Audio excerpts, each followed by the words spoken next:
बिस्मिल्लाहिर्रहमानिर्रहीम। अस्सलाम वालेकुम। मैं डॉक्टर मोहम्मद नईम असलम, माहिर अमराज़ sugar, doctor Naeem diabetic centre बिम्बरज़ात कश्मीर। आज का टॉपिक है एक वैक्सीन या एक इंजेक्शन आजकल मार्केट में अवेलेबल है जिसका बहुत ज़्यादा चर्चा हो रहा है कि एक इंजेक्शन मार्केट में आ गया है जो कि ज़ियाबतीस को बिल्कुल ख़त्म कर देता है।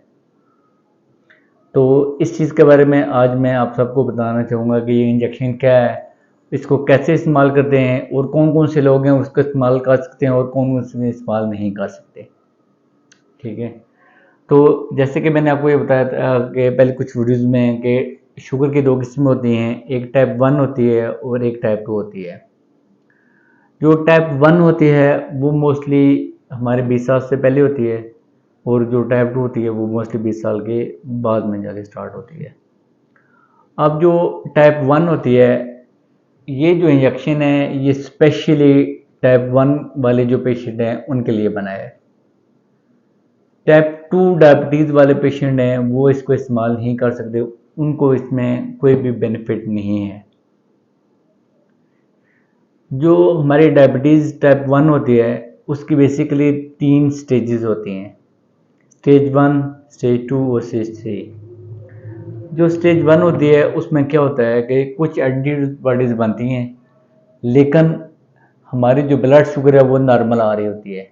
जब भी हम चेक करते हैं वो उसका एक लेवल होता है, लेवल से ऊपर बढ़ी हुई नहीं होती। अच्छा, जो टाइप 2 होती है, स्टेज 2 होती है, उसमें क्या होता है कि एक दो एंटीबॉडीज़ आ रही होती हैं, उसके साथ जो हमारी शुगर है वो इम्पेयर्ड आ रही होती है। इम्पेयर्ड शुगर को इस वक्त बोलते हैं जब हमारी खाली पेट शुगर 100 से अबव आ रही हो और 126 के दरमियान हो, और जो खाना खाने के 2 घंटे बाद 140 से लेके 199 के दरमियान आ रही हो तो इसको हम इम्पेयर्ड बोलते हैं। जो टाइप 2 है इसमें ये इम्पेयर्ड शुगर होती है। जो इसकी स्टेज 3 होती है, टाइप 2 नहीं सॉरी स्टेज 2 और स्टेज 3 है, इसमें क्या होता है कि जो हमारी एंटीबॉडीज़ सारी की सारी पॉजिटिव होती हैं और इसके साथ साथ ये होता है कि जो हमारी ब्लड शुगर है वो भी जो उसकी लिमिट है उसको क्रॉस कर रही होती है, जो उसकी बॉर्डर लाइन है। अब ये जो इंजेक्शन है ये तकरीबन हम उन लोगों को लगाते हैं जो स्टेज 2 वाले टाइप 1 वाले शुगर के मरीज़ हैं, वो ये इंजेक्शन लगा सकते हैं। अब ये इंजेक्शन लगाने का फ़ायदा क्या है?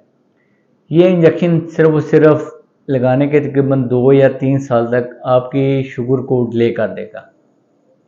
ये नहीं कि ये आपकी शुगर है वो उसको परमानेंटली ख़त्म कर देगा। और इंजेक्शन किनको लगाते हैं? ये तकरीबन 8 साल से ऊपर जो बच्चे हैं उनको ये इंजेक्शन है वो लग सकता है।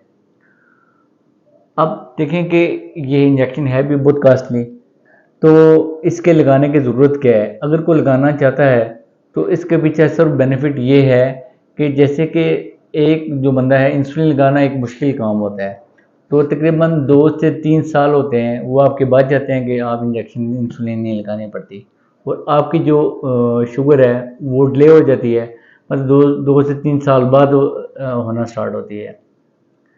तो मैं आप सब लोगों से ये रिक्वेस्ट करूँगा कि जैसे कि डायबिटीज़ की प्रिवेंशन में ये कहा जाता है कि जब भी आप ये समझें कि आपको शुगर होने वाली है, तो प्री डायबिटीज़ है या इसी की स्टेज है, तो आप ये करें कि मीठे का इस्तेमाल बिल्कुल तर्क कर दें। दूसरे नंबर पे ये करें कि अपना वज़न को कम से कम करने की कोशिश करें और तीसरे नंबर पे आप ये करें कि जो अपनी डाइट है उसको ख्याल रखें, फास्ट फूड है वो कम से कम इस्तेमाल करें, कोल्ड ड्रिंक्स हैं उनको तर्क कर दें। ये चीज़ें हैं आप वो इस्तेमाल करें, ना कि आप ये करें कि आप इंजेक्शन की तरफ जाएँ।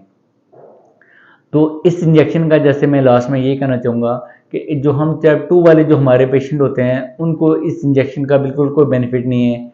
ये टाइप 1 वाले जो पेशेंट हैं, स्टेज 2 वाले, और वो भी 8 साल से ऊपर, वो इस वैक्सीन से फ़ायदा उठा सकते हैं।